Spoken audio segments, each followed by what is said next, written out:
요한복음 14장 1절부터 4절 말씀입니다. 너희는 마음에 근심하지 말아라. 하나님을 믿고 또 나를 믿어라. 내 아버지의 집에는 있을 곳이 많다. 그렇지 않다면 내가 너희가 있을 곳을 마련하러 간다고 너희에게 말했겠느냐? 나는 너희가 있을 곳을 마련하러 간다. 내가 가서 너희가 있을 곳을 마련하면 다시 와서 너희를 나에게로 데려다가 내가 있는 곳에 너희도 함께 있게 하겠다. 너희는 내가 어디로 가는지 그 길을 알고 있다. 오늘 본문에서 예수님의 첫 말씀을 볼까요? 너희는 마음에 근심하지 말아라.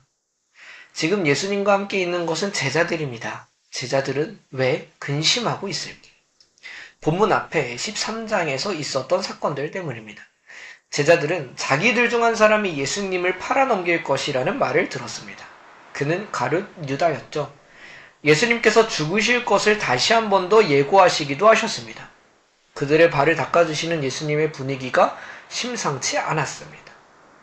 베드로가 죽어도 예수님을 부인하지 않을 것이라는 말에 예수님께서는 닭이 울기 전에 3번이나 부인하게 될 것이라고 말씀하셨습니다. 그들이 따르던 예수님이 정말로 떠나실 것 같고 한 사람은 배신에 한 사람은 부인에 같이 따르던 무리도 흩어질 것 같고 믿음이라고는 보지 못할 것만 같은 상황이 그들 앞에 놓여 있었습니다. 당연히 그들은 근심이 되었습니다. 그래서 예수님께서 말씀하십니다. 하나님을 믿고 또 나를 믿어라. 제자들에게는 아직 예수님의 죽으심이 받아들여지지 않은 것 같아요. 그러면 안 될 것 같습니다. 하나님의 일이 실패하는 것만 같다고요. 자신들이 잘못 결정을 한 것만 같습니다. 이때까지 있었던 일들을 부인할 수는 없고 예수님을 부인하기는 또 힘든데 그렇다고 굳건한 믿음을 가지게 되지는 못한 거예요. 예수님께서는 그런 이들에게 이 의미를 조금 더 친근하게 설명해 주십니다. 예수님께서는 천국에 가신대요. 하나님의 나라에 가신대요. 그곳에서 함께 살 곳을 마련하러 가신대요. 예수님께서 우리가 같이 살 집을 먼저 알아보러 가시는 거예요. 다 알아보시면 어떻게 하실까요? 다시 오신답니다. 그래서 그들을 데리고 함께 그 집을 가게 되는 거예요. 그곳이 하나님의 나라이자 천국입니다. 예수님께서 죽임당하시는 것은 단순한 비극이자 실패가 아닙니다. 예수님께서 하나님의 나라로 돌아가시는 겁니다. 죽음은 결과가 아닙니다. 예수님께서는 다시 오실 거예요. 예수님께서는 제자들이 이 일을 이미 안다고 말씀하십니다. 사실 지금까지 예수님께서는 이 사실을 말씀하셨고 가르치셨어요.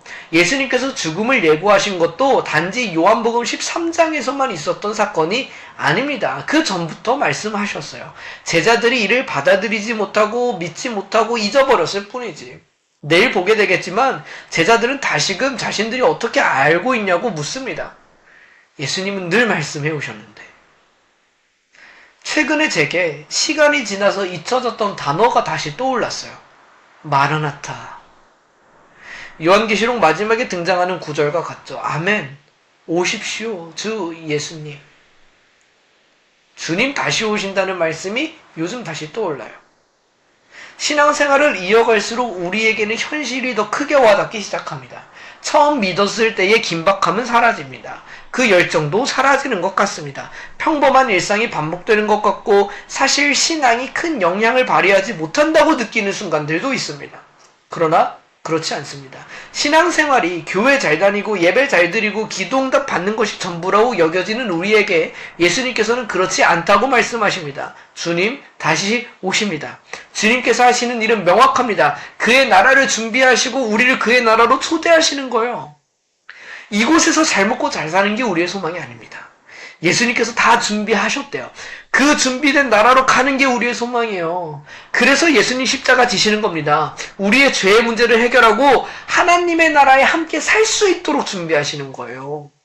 그래서 부활하시는 겁니다. 우리 또한 그와 함께 다시 살아나서 새 사람으로 하나님의 나라에 합당한 사람으로 거듭나게 하시는 겁니다. 처음부터 주님은 이것을 위해 오셨습니다. 수많은 기적을 베푸셨죠. 사람들을 돌보셨습니다. 그러나 최종적인 목표는 우리와 함께 사는 거라고요. 그의 나라를 준비하기 위해 오셨습니다. 그래서 가르치셨던 말, 회개하라. 무엇이 가까이 왔다? 천국이. 그렇습니다. 천국이 오고 있습니다.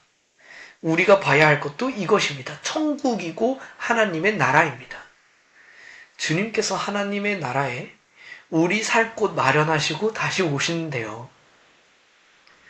이것이 참 복잡한 교리보다 얼마나 우리를 기쁘고 설레게 합니까? 주님, 우리가 살 곳 다 준비하러 가셨다는 거예요.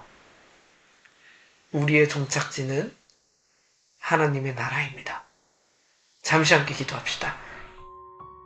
하나님 아버지, 정말 기대됩니다.